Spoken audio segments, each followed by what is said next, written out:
Hi, welcome to The Secret Life of Therapist. I'm your host, Dr. Habiba Zaman, and I have Kaylan Maloney here with me today. We're Thank back. you for joining me Yes. and having these conversations. It's always so great. I really appreciate it. Yeah, it's awesome. Good, Mm. good. And as we've talked about before, this is unscripted, undocumented, unedited, just kind of free for all thought process of what we go through, what we've endured, what we see when we look at the world, Yeah. and how different topics show up. Mm-hmm. So, um, as always, thank you for indulging us and listening to us. And perhaps you can find something of value of Yeah. our experiences. That's the whole point of this. Mm-hmm. A sneak peek into our lives and our delusions and A way of living, I guess. our way of living, Yeah. what we struggle with. I obviously I started this for that very reason, but it is Mm-hmm. something I'm very passionate about because we look to our professionals and we think they have it all together, and I wish I could be like that, and we don't. At all. We don't. And the largest premise in what we're doing in this podcast is to show you that we really don't. No, sometimes we're still learning in the moment as we're doing it. As we're doing it. Right. Still learning. That is, I think I've told you before that that's one of my biggest flexes is Yeah. I use my romantic relationships of the how-to of what not to do. Yes. Yeah. And some people learn on their first try, and the stubborn ones like me, I learned the hard way, the very, very hard way. So welcome and thank you. Yes. Yeah. So today we wanted to talk about society and where we are, kind of politically, kind of socially, Yeah. all the things that we're struggling with, and the anxiety, the heaviness. I did another podcast a couple of months ago where he had asked me, what is your greatest struggle as a therapist right now? Wow. What a question. And I just got the edits back and it's live, but I don't watch any of the things I do because I don't want to. Yes. But I remember asking him, like, I hope you want the truth. Yeah. Because that's what you get from me. That's all I'm going to give you. I only have it.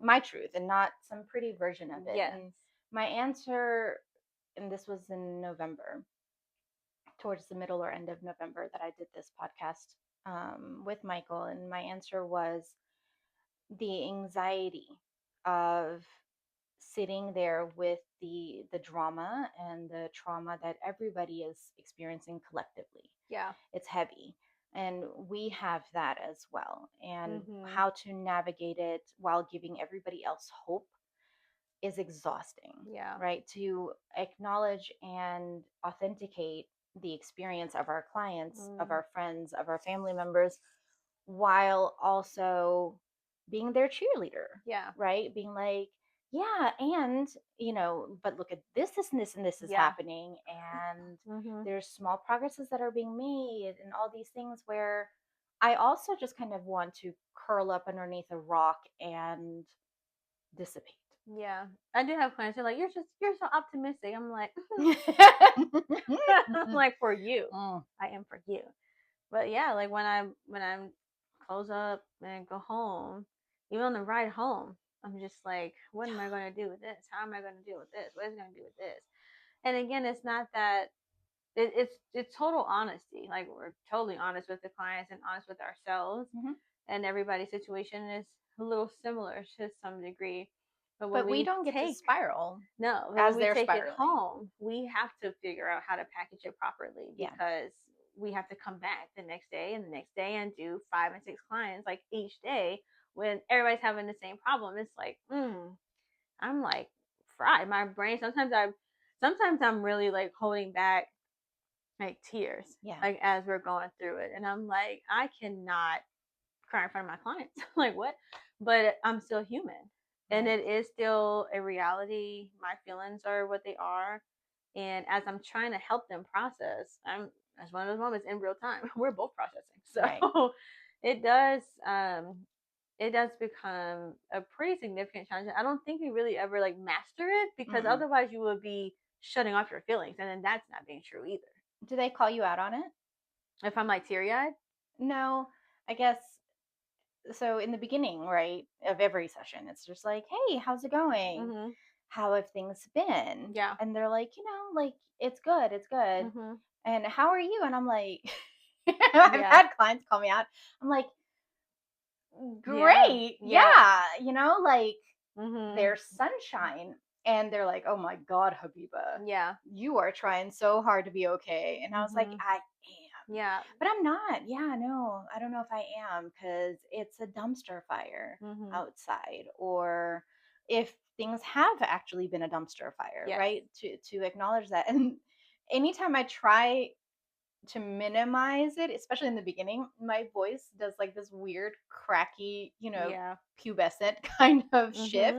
And they're like, Yeah. okay. Don't know if I believe you, Habiba. Mm-hmm. I think what you pointed out to me the other day, where I'll just disconnect, which is one of my like avoidant traits. I'll just cut it right off, and I'm like, nope, totally good. Yes, great. And they're like, is it? And I was like, so when my grandfather passed away, I'm like working, and I'm Yeah. like, oh my god, hi, how are you today? And I'm like in between, and it was just so hard. Like it was just Yes. so hard. But and I can tell sometimes, I know sometimes my clients are like, are you really? But they feel Because they like they can can't feel it. really Yeah. ask. And I'm like, no, it's okay. We just had a death in the family, so we're just working through it. And they're like, do you really want to do this today? And I'm like, no, I fucking don't. I want to cry all day, but I got to be here for you. So like, there's this. It's a very. I think that's something I'm still learning as well. Of Yeah. what is the balance for me of how do I take care of myself, but also still be present for my clients and not feel this immense guilt, especially when I know clients are going through very heavy things as well. Especially if we're both experiencing a loss. Oh my god. I'm like, well, But I I think gotta. that's where the true connection happens. Yeah. Obviously, we can't be like, let me dump my stuff on you and Yes. then you take care of me, kind of thing. Right. But I think modeling and even sharing, like, no, I'm struggling, and using the this and part Mm-hmm. that we teach, right? Yeah. Like, yes, I am devastated, I'm sad, I'm grieving, and And. I'm here present for you, and I can be excited for you, and I can do Mm-hmm. all these things. And it's not necessarily denying one or the other, it's Yeah. just kind of accepting both, Yes. right? And which is very hard to do. Yeah. Learning that you can have two realities simultaneously Mm-hmm. existing in time and space, Yeah. and being able to switch back and forth, because that's part of adulting. I was gonna say that's kind of life, because we have to Mm-hmm. keep living, we have to Mm-hmm. keep doing things, and so things will happen. We're gonna have our feelings, we're gonna have to deal with them, and still do the Mm-hmm. thing. So it doesn't even matter what you have. You can have a pet, like you still have a responsibility. Yeah. So you have these things that you have to take care of, and you have to go to work. You have to pay the bills. You have to do the kid, like have to.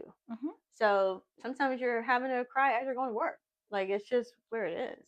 And it's just pausing long enough to recognize both. I think that's because I called you out on dissociating. Mm-hmm. Um, and one of the telltale signs of that, because I'm the queen of that, which is why I run into things and I have bruises everywhere. I'm like, what is happening? It's because I'm not present. I'm not in Yeah. my body. I'm checking out so I can get to the next thing. It's survival mode. Mm-hmm. But being able to check back out of it. And what I noticed in her, what she's talking about, is that her voice went flat. She's telling me all the things that are Mm-hmm. happening, but her voice Mm-hmm. was completely flat. Yeah. You had checked out of the emotion center Mm-hmm. completely. And we do that so often, but Yeah. we never come back, Yeah. right? And there's a difference between dissociating in the moment, Mm-hmm. right? One of my clients, she put it beautifully: parking your face and going visiting elsewhere. I was like, girl, That's very nice. yes. Yeah. I like that. What a beautiful way to say it, because that's Yeah. exactly what it is. It Like, is that. it seems like we're present, but we're actually in la la land somewhere else, in order not to fully experience what's happening, Mm-hmm. the difficult moment that we're happening right now. Yeah. But it becomes detrimental. We all do this. It's a defense mechanism. Everybody does it. Yes. But it becomes detrimental when you never come back in. Yeah. You never check back in with yourself. If you never take that moment to process through how this day went, how that moment went, Mm-hmm. how whatever. And nobody wants to do that. Right. I don't want to do it. Especially, again, when we're in this kind of anxiety ridden existence, Mm-hmm. right? No one wants to check back in. It's very, very difficult. Yeah.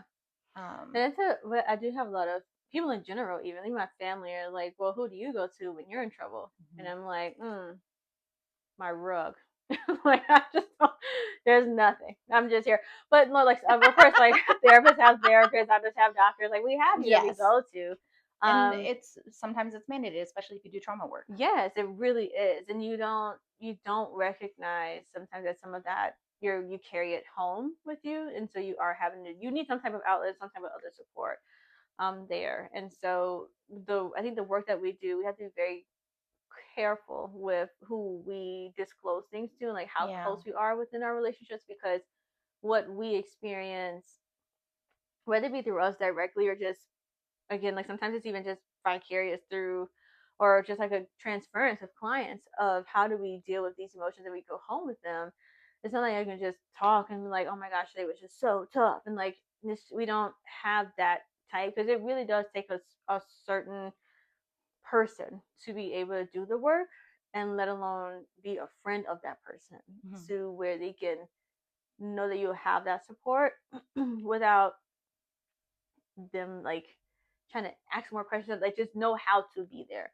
And it's hard to do when you're talking about like today was just really rough, and of course we're not talking about client issues or anything. It's just knowing that How we've it impacted we've us. really worked through some heavy things Yeah. today, and like now I gotta go home and be a cheerleader. Like I don't want to do it. I'm so tired. Right. It's very hard. I have friends that have asked me, who are not in this field, who are not in this profession. Um my guy friends. They're like, "Do you have anything left to give your partner when you get home?" And I was like, 100%. Yeah. And they're like, "Are you sure?" Yeah. And I'm like, "Yes, because what I'm going through at work, it's heavy, it's this, it's that. But my home life is my reprieve, Yeah. right? Like it's supposed to be, Mhm. Mhm. which is why when it's not, it kind of all goes to shit. Uh, Yes. Yeah. right? And Mm. it's like a double whammy. It's like Mhm. on both cheeks. But that's what it is. A lot Yeah. of couples who have come to me for couples therapy, one of the things is like, well, he's too stressed or she's too this, or Mhm. there's too much going on, or there's too much on my mind. Yes. And having to teach them to compartmentalize, which is another defense mechanism, Mhm. but is necessary so that everything just doesn't bleed Yes. as an overarching blanket, Mhm. right? Again, this day and age, specifically right now, I I was telling my friend, my word is formidable, right? Mhm. Mhm. And I told her, and she was like, "It's formidable, right?" She checked in because she makes those the pretty version of the word to put on my board, Oh, okay. right? So love you, but nurture was not my Not favorite, quite. and it's not anymore. But I struggle with. I'm like, am I gonna throw this away? Because I just couldn't manage it. Yeah. In 2025, nurture was such a struggle for me. Yeah. It's right there, actually. The word, you see it peeking out because I Yeah. contemplate throwing it away, but I can't. She spends No. so much time and energy making these for me, and But I it will love it. come to you when it's time. Right? It's just like 2020 was rest. Mhm. Not the year Mhm. for rest, Yeah. but she that's why I think she was checking in, like, if formidable is still the word, right? I was Yeah. like, yes, even though raging bitch has kind of been more like it. And she was like, Hmm. explain. Yeah. And she's all about the drama. She's like, I want to know, like, Mhm. again, she's one of those beautiful friendships I've had for a long time. And she gets so excited when the toilet paper is not in the roll in Mhm. my bathroom, Yeah. because she's like, "You don't have it all together." I'm like, "No, I don't Do not. whatsoever." Do And not. so she's like, "No, tell me about how you're losing your shit," because it makes Yeah. her feel normal, Yeah. right? And as she's learning to deal with all of her things. Mm. And so, for 10 years it's been like that. Wow. Yeah, it's great. But I was like, yeah, it literally, that's what it is. I feel like I'm a raging bitch Yeah. right now with all the things that I feel so helpless about, that I can't Mhm. change, that I can't impact, that I can't do anything about. Yeah. And then there's what you brought up earlier. What is it about having all of this stuff kind of bombard you from every angle in your existence, Yeah. right? All of these pressures, stressors, whatever. And then something else happens and then you have to protect your peace. Yeah. Like we hear that a lot. Too much for me.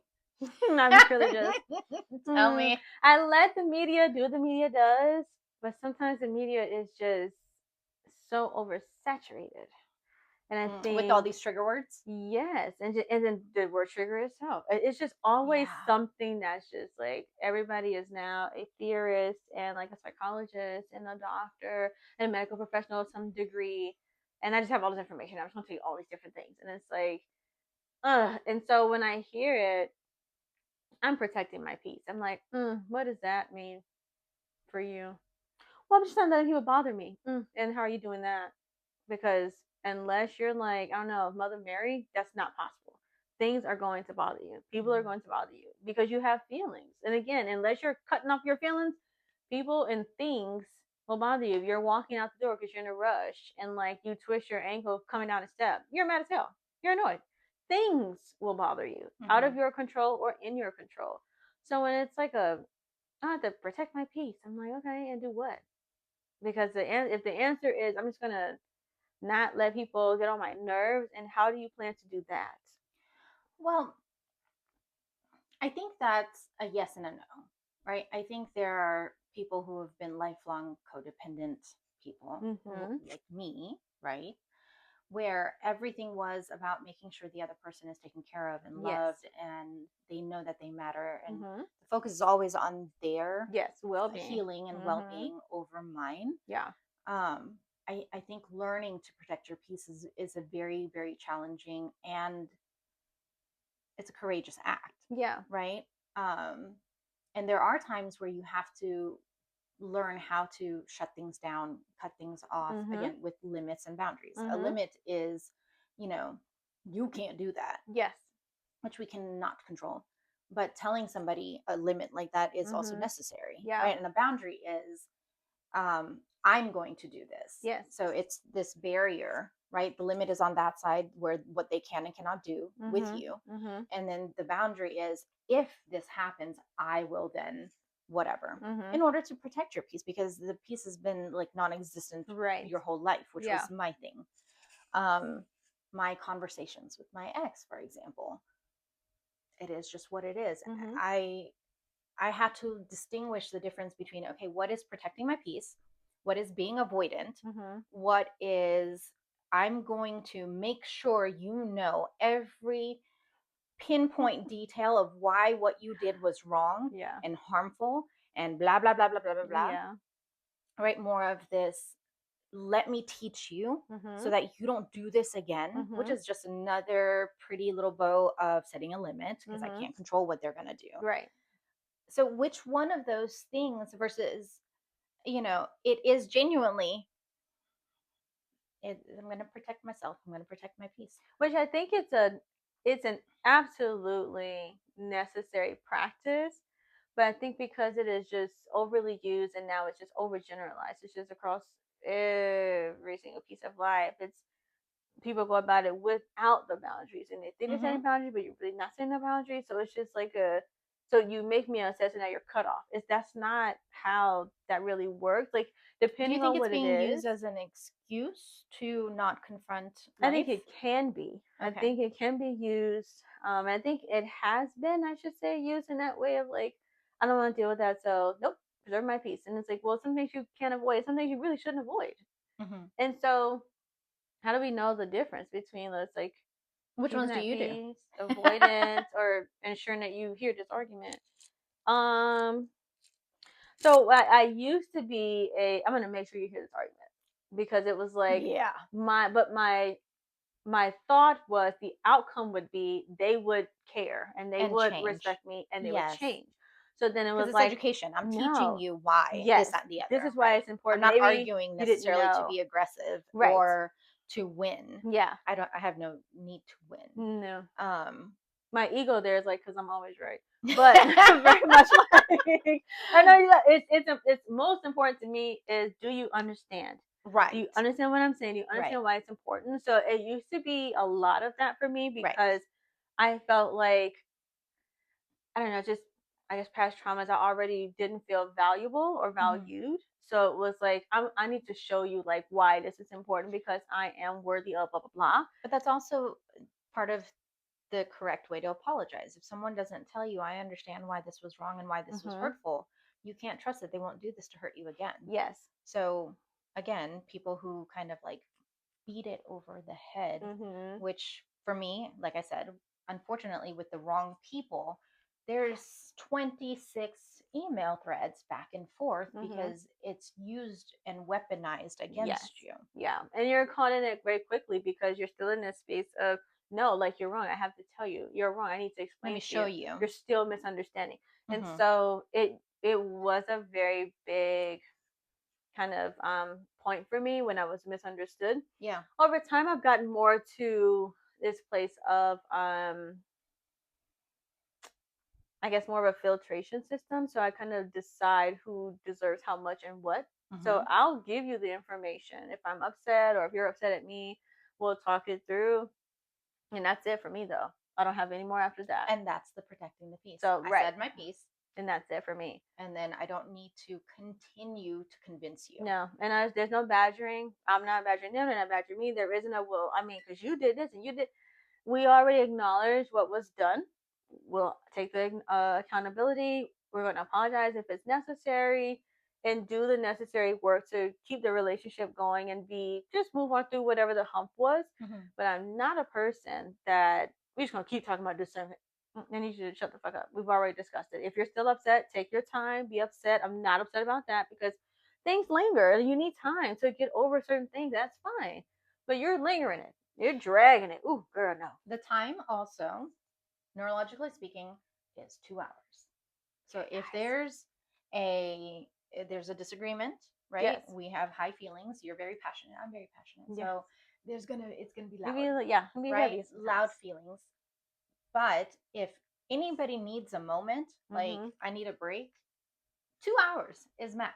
Yeah. 90 minutes is actually what it is. It takes that long in your brain to process through the situation that happened. Anything else, people who go days or weeks, right, with all the stonewalling, the gaslighting, the passive aggressiveness, right, all of that is nonsense. Yeah. That is nonsense. That is absolutely unnecessary. I get a lot of pushback on the 90-minute thing. Yeah. Sorry. Neurology. That's what it is. That's how long it takes. Put a timer on. Which is different, though. It doesn't mean your feelings are going to go away. I'm not saying that. You're still going to be hurt. You're still going to be upset. You're still going to feel disrespected, dismissed, whatever those feelings are that led to that disagreement. But that is the time that it takes to process through that moment of recognizing this is how I'm feeling, to be able to come back. Yeah. You might have to take another 90 minutes after that if it got heated back up again. Especially if communication skills are not there. Yeah. Or something else happens and then you get set off again, right? Which is the trigger. A lot of people use any kind of emotional reaction, a negative emotional reaction is, I'm triggered. No, that is not what trigger means. Trigger literally means I am so flooded with the chemicals in my brain where I cannot function and be present. There is no, lights going up here in the prefrontal cortex. All of my stuff is in the amygdala and all the fight, flight, freeze, fawn, all of that. Right? Because I'm back in survivor, like I'm there, and I'm, holy shit, I got. And again, checked out, right? Yeah. That is 100% when people dissociate and they start going back or shutting down completely. So that's not healthy or respectful of the relationship to be in that position and try to carry on a conversation. So it's necessary to be able to recognize where this is going is not beneficial. Yeah. We need to come back to it. What I'm trying to convey is not something you're understanding, which is not, you're an imbecile. Right. And I'm great. It's an accountability of the way I'm describing this is not being effective. And then also your ability to understand and receive what I'm saying is not there. Yes. It's dual relationship. It's not a blame game. Yeah. And that is what oftentimes leads to the argument. So you're trying to say I'm just dumb? So you're trying to say I just don't understand what you're saying? You don't understand it though. I'm telling you in real time because you're we're probably here. triggered because you're not sitting in a position to. This is what I teach my kids, right? You have to listen to the other person, acknowledge their perception and perspective. You don't have to agree, just acknowledge. Right. And then try to empathize with why they would feel that way. Yeah. Even if it's asinine. Which certain relationships, certain personality disorders, or even people with traits of those personality disorders, if they don't have the actual disorder, are not capable of doing. Yeah. We're not talking about that. Not at all. Those are the ones that is more of the I am protecting my peace because there's no point in this. They're not going to be able to perceive it from my perspective. However, in healthy, natural relationships, right, you can be really upset and feel that I did this, this, and this. However, if I come to you and say, I felt this way because of this situation, it is then your job to swallow the pride and try to be curious about why that person would feel this way, just to see. Because it could be the tone, it could be the lack of awareness, right? That seemed very dismissive or judgy or whatever. And try to recognize that, validate that. Yeah. And then, only then, can you justify your stance.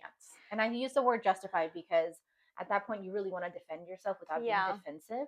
So instead of thinking of I need to defend, you can reword that, right? Reframe that into, okay, now let me show how my reaction to this was justified for me. That's where I dissociate. Once I that's it for me right there. Because once we're in a discussion and we're doing it, and regardless of if there's elevated voice or not, whatever, once I recognize this is becoming like a debate, or this is like it's moving in a direction it doesn't need to move in, I'm like, okay, well, in summary, this is what I'm thinking and feeling. I'm understanding this is what you're thinking and feeling. As a result of this is where we are. I think a resolution can be this and that. Like, I'm just very like, I'm hearing us all, here we are here. This is what we can do as a way to get through this. And at that point, I've dissociated because then otherwise I would be back into argument. I'm defending why I matter. And that's what I have to be very careful and very sensitive to that. So I don't do it. So by then I'm like, you know what? That's okay. So for me, I'll disassociate as a way to start the healing, I guess, for me, so that I can do a little bit at a time. Once I make sense of it, then I can deal with the feelings and then I'm good to go. But it cannot be together. Whew, no. Oh yeah. The kids know, and you can see it from their reaction, that as long as I'm loud and blah, blah, blah, blah, blah, about whatever, as annoying, as upset as they are, as frustrating as that is for them, that is still better than when I get quiet. I'm like, okay. And when they were little, they'd be like, no, mommy, no, no, no, no, no, no. Yeah. Right? Because they know that that's not a good place. Yeah. Because then I've and completely at that point, pushed off and protected myself. And you can feel it energetically when someone does that. Yes. Yes. And it's scary for people that are still looking for that connection. Unfortunately, debates and arguments, stirring the pot, is a way that a lot of people seek connection. Yeah. It's a very dysfunctional, I'm not saying that this is okay, it's very dysfunctional, but that's something where I would always fight back. And I'm like, why is it like this? Why are we always doing this? Why can't we just be normal? And then I realized that's literally the only way my dad knows how to connect. Yeah. Is if it's high energy and there's back and forth. Yeah, we have to have some type of like active engagement in order for me to feel like, okay, good. Like, okay, so we're good. Right. And that's just not it. Once I'm like silent in my head, I'm spinning on how to not be left out in the 90s. Because I can just burn the whole house down. I'd be so validated. Oh my God, I could record it. I'll feel beautiful. I can get real crazy. You're one of those like walking away memes. You know? Yeah. There's like a fantastic. I'm Angela Basket and waiting to exhale. That's me. 100%. So in order for me to be not there and continue to be more rational, try to be healthy. Yes. I have to sit down and I'm like, this is not, I need a minute. It's so hard to be healthy. It is very hard. So that's my trait. My trait is I have to walk away. and then I come back within like an hour, 30 minutes, an hour, and because my brain is flying on what is the problem here. Right. But I'm very quick to dissociate as a way to start that kind of healing process for me, so that I'm not. And also not to abruptly walk away, because that's just as damaging. Yes, I need a minute. I can't think right now. I need so some communicating, time. I need a second. Need some is moment. so important. Yeah. I remember one of the struggles I'm having, as I've spoken to you and everybody else, my children are my contribution to this world. I'm trying to make sure they have healthy skills, healthy upbringing, and unfortunately, they've had to endure a significant amount of trauma at an early age, in relational trauma. And the only positive that I can come up with is, well, now you know how to deal with people like this. And then if they show up in the future, you'll know what to do. Yeah. Like, otherwise, I crumble because I feel like I'm a complete failure. That I couldn't protect them from that. And that I invited that for them, right? With who I chose to be in my life. And in order to do that, I don't get to be the version of myself that I was, that could protect the inner child in me, which was, my representative. Everybody has a representative. When you have something that elicits an emotional reaction, you have a representative that shows up, right? Whether it's the stoic one, right? Shut down, nothing bothers me. I wish. Or the sad, they get overwhelmed and starts crying and everything, which is, all of this is normal, by the way. It doesn't feel that way, but mine is anger. So if I'm confused, anger. If I'm sad, anger. If I'm shocked, anger. If I'm pissed off, there. Yeah. And that's my representative, but that's not the emotion. Yeah. So these, surface level emotions, these generalized emotions that we know of, right? Like someone who's cracking jokes in a serious situation, that's the representative. The angry one, representative. The sad one, representative. The shutdown one, representative. All these are your representatives. That's not the true feeling. And in order to teach my kids vulnerability, identifying emotions, showing up for yourself, showing up for others, being able to advocate for yourself, I have to go past my representative. Yeah. When it's so much easier to just let the representative do what she's always done, which is like, fuck you and the white horse you rode in on. I don't need you or anyone else. That is my go-to. I'm an avoidant. If you can't I'm pinpoint that. Stoic immediately. I'm not this bitch. Fuck you. Right. You're the stoic one? That's hilarious. Very stoic. I'm disassociated. I'm not even present. I still need to say, get the fuck out of my face. So it's not good whatsoever. Neither one is good. Right. But that's the representative. That's the who's there to protect me. you. Yeah. Right. That's who's there to protect the inner child. Yeah. And then I have to show my children by communicating what happened, why I'm upset, what the real emotions are, and then allowing myself to have tears when it's a real, I'm overwhelmed and I'm sad, or I'm disappointed, or I'm heartbroken. It's so threatening to my sense of self. Because that was the thing that would guarantee that I would be hurt. Yeah. So having to override this, we all do what we do for a reason. Yes. Right?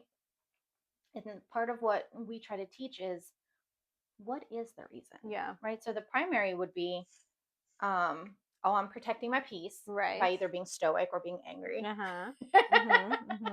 And it's self-directed, unfortunately. I'm angry at myself always, not at them or the situation. It's just this anger and responsibility. And then that's primary, right? That's the surface level. And then, okay, what was actually underneath that? I know I seemed angry when I responded with a flat, aggressive tone of, we just had this conversation last week. But then to communicate with them, especially, that the reason is because I feel like I just don't matter. They're not paying attention to me. We literally had this conversation last week over this struggle that I've been having. And for me to say, oh, look, and I've been doing this, and then I spent the last 3 hours doing this, for them to come back with something so dismissive where they don't even recognize that we're still talking about the same thing. that makes me feel like you just don't pay attention to me, that I don't matter. Yeah. But then the root cause of that is because I didn't matter enough for anybody to want me to keep me when I was a baby. Yeah. And I was given up. Mm-hmm. So if you're able to identify primary, secondary, tertiary, right? Like level 1, 2, and 3. Yes. And then to communicate that is just like, barf. Do I really need to expose myself in this way? Yes. But yes, I do. Yeah, especially if it's someone that you really care about and it's that type of relationship. Yeah. And a lot of times what you're saying, we all do things for a reason. Oftentimes people will say, oh, you're just doing it because you want to hurt me. Or you're just saying it because of this and that. And it's much deeper. Like it's different levels to it. You're usually kind of initially guided by whatever that initial kind of thing that started this whole blueprint for you. You're usually kind of started by that. And it's always that. The rest of it is rolling. It's always that, because that is your subconscious blueprint. That drives every reaction. Yeah. Good or bad. So, yes, in order for me, with my history, for me to protect my peace would have been, we ain't doing this. And this is why I don't talk to you. This is why I don't discuss things with you. This is why, all the things to put those bricks back up. Yeah. And to protect myself. But that's not protecting my peace. With some people, that is 100% necessary. Yes. Right? People who have repeatedly shown me that not only do they not hear what I'm saying, but they don't respect it, because the thing happens again and again. Again, chances, one chance. You get one chance. That after that, if you've conveyed all of this and they still don't respect that, they're showing you who they are. Right? And in that way, to protect your peace would be like, I know you're not going to understand this, so why would I expose myself in this way where it's just going to be weaponized? Yes. However, most healthy relationships, how many times do you need to hear that? I need to hear it once. I need people to tell me once that when I did this, this is how it felt and this is why. I will never do that again. Or I will communicate ahead of time, like, I'm about to do this and it's not because of this, it's because of this other thing. But that's because of your own awareness of what that can look like. And a lot of times people don't have that. They're just going with it. And it's like, oh, damn, I stepped on your foot. You didn't see my foot. That's what it kind of feels like. So meanwhile, I'm walking with my head down, making sure I don't step on feet. And so, again, how things are done, it's very different. And you don't have to talk about things right in the moment. Take the time, process, and things like that. But when we're thinking about that difference between a dissociation, protecting the peace, and like boundaries and things, it is important to consider who is it to and what is it for. And are you really trying to preserve a relationship, or are you just kind of being hard ass? Like what? And then what is it worth to you? Right. What that relationship or whatever that is at that point. So that's how I end up kind of taking a moment, because then I'm like, are they that important to me? Is it worth me giving them all this information? Not everybody needs to have that access. They do not at all, especially the third level. Fuck no. That's really only reserved for people who are, they're like permanent in your life and just very, very, very important in your life. Not everybody needs to know all the things you've gone through in your life. It's not necessary. They can just respect not stepping on your foot. They don't need to know that you've gone through deeper things. Like, no. Right. So kind of knowing the difference between those and using that a little bit as a filter or a little bit of a criteria of which one do I really need to do in being this intentional matter. with it. Yes. Yeah. Very instead much. of reactive. Yeah. It's coming ways. Took a lot of practice there, guys. So don't expect it to be overnight. No, absolutely. Definitely takes years of practice. Yeah, but it's years of practice just to understand within yourself, why am I responding to this situation the way I am, to then be able to either communicate it, choose to, or not. Yeah. So yeah, be patient. Good. Give yourself grace. Yes. You'll get there. Yeah. It takes time, but we'll be there. It's always good when you get to the other side. So just keep that in mind. Some progress is better than none. Right. So take it a little bit at a time. Right. Cool. Fabulous. Thanks. Thank you. Thanks, guys.